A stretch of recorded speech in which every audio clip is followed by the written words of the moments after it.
I want to set the world on fire.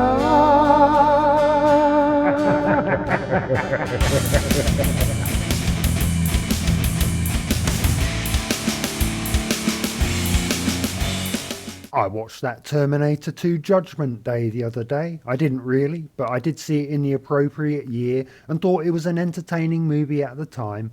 Then it got blown out of all proportion, and somehow this B-movie was one of the greatest things ever made, and with that and some other B-movie stuff, James Cameron was elevated to Hollywood godhood. I know his films command budgets the likes of which some small countries can only dream of, but despite it all, they are B-movies. James Cameron is a B-movie director, no matter the production values, the expense, the acting talent, and there's nothing wrong with being a B-movie director. I just frame it like it's something to be ashamed of, because I hate James Cameron. More Oscars are headed his way, no doubt, for his latest movie series of fancy video game cutscenes, but this isn't about James Cameron.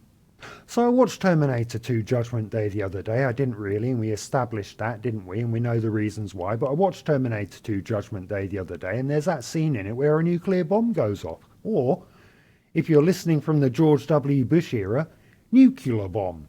Fucking ignorant cunt. Didn't even know how to enunciate the means of our potential doom. What a fucking waste of space. Now he jizzes up his psyche on canvas, which just goes to show his commitment to crimes against sentient life carries on unabated. But I saw that scene in Terminator 2 Judgment Day the other day and thought, and that's it, because I didn't do any of it, and so there was no thought. So that's that bit finished. I didn't have any ideas for this episode, but somebody suggested that I perhaps waffle on about World War III, so this is that, and a nuclear explosion scene in Terminator 2 Judgment Day, which I didn't watch the other day, seemed like a good scene setter. There are well-worn comedy paths on this subject, aren't there?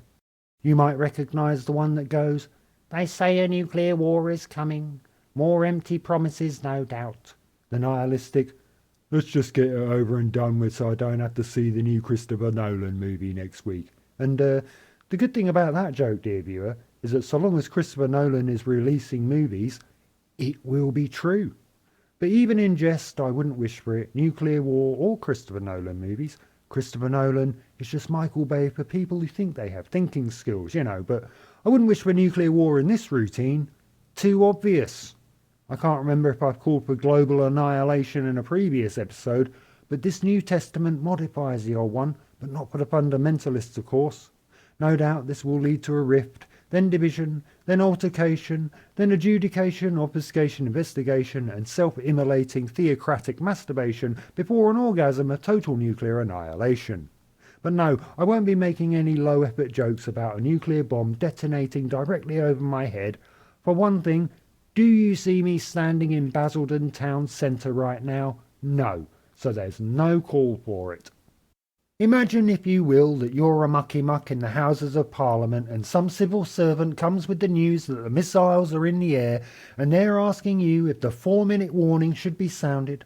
Now, remember, this isn't you, because you're not the type of person, like a Tory or Labour or Reform MP, who might say, why they call their party 3 different things I don't know, but you're not the type of person, like a Tory or Labour or Reform MP, who, when asked about the 4-minute warning and if it should be activated, would reply, "Actually, in the interests of not causing a mass panic, which could conceivably block Victoria Street where the traffic is bad enough anyway, that's the road I need to use to get to the bunker in Whitehall, so no, less 4-minute warning and a little bit more of fetching the town car a rind to the entrance, please." I don't really know if they would sound the warnings or not, but I wonder if it is better to be ignorant of impending doom, or whether it is cruel to deny people those things they might feel important to do at the end. Calling a loved one to tell them you love them, calling your mum to say she was right, or personally visiting your debtors to laugh at their impotent rage in the face of nuclear Armageddon. Fuck you, Ricky. You were never getting your £2 back. I came over to tell you personal like.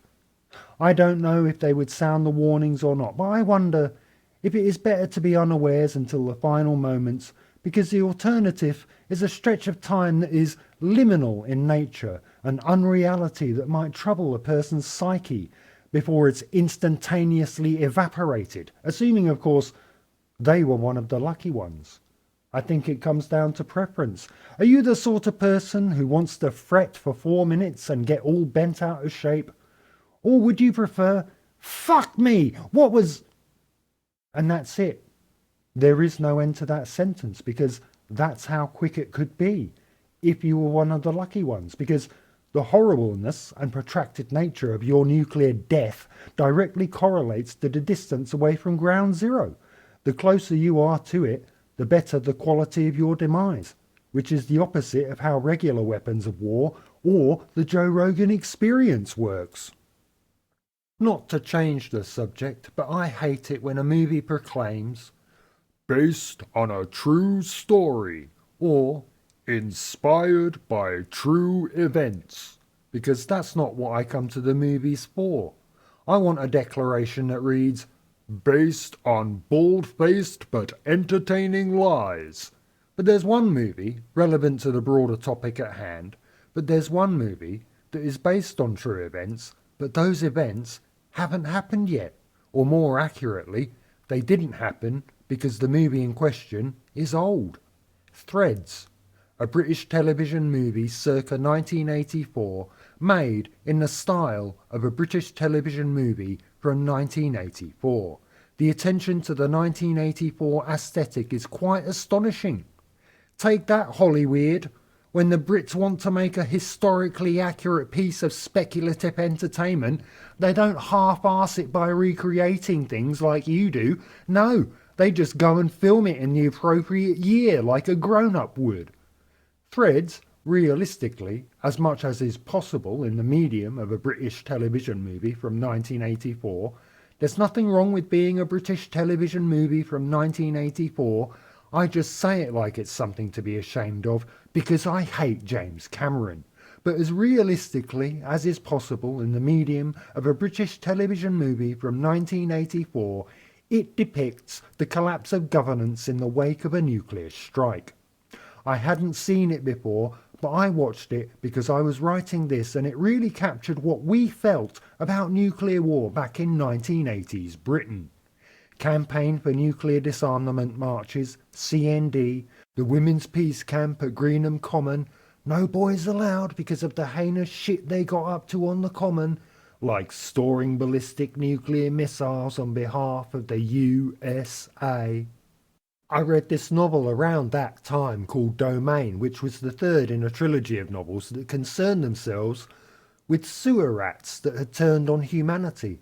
There was a whole slew of these British pulp horror novels in the 80s written by pulp authors like James Herbert and Sean Hudson.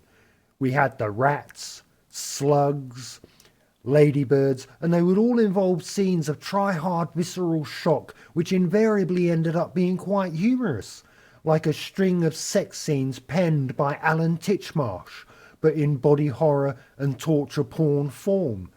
They banned horror movies in Britain at this time, but didn't touch these OTT adult books marketed to children, and I can only assume it was some part of a government reading initiative.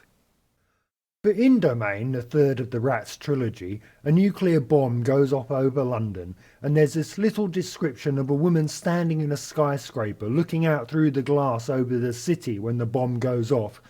What was it? Where her hand was resting on the pane, it became instantly fused to the glass, and her eyeballs boiled away, and because I was a child, I thought, ow, not realising that she wouldn't have felt a thing. But when it comes to narratives concerning nuclear war, there really is only the one for me. Raymond Briggs' When the Wind Blows. Thanks for listening to Air Quotes Movie Selector channel, brought to you by Barry Not Normal, a BBC Television's flagship weekly movie review, Film 88. I should have set it up from the start where there's some kind of countdown throughout, so there's an expectation of a payoff at the end, like Alfred Hitchcock might do with a MacGuffin of a ticking time bomb in a suitcase. Alfred Hitchcock, of course, the undisputed master of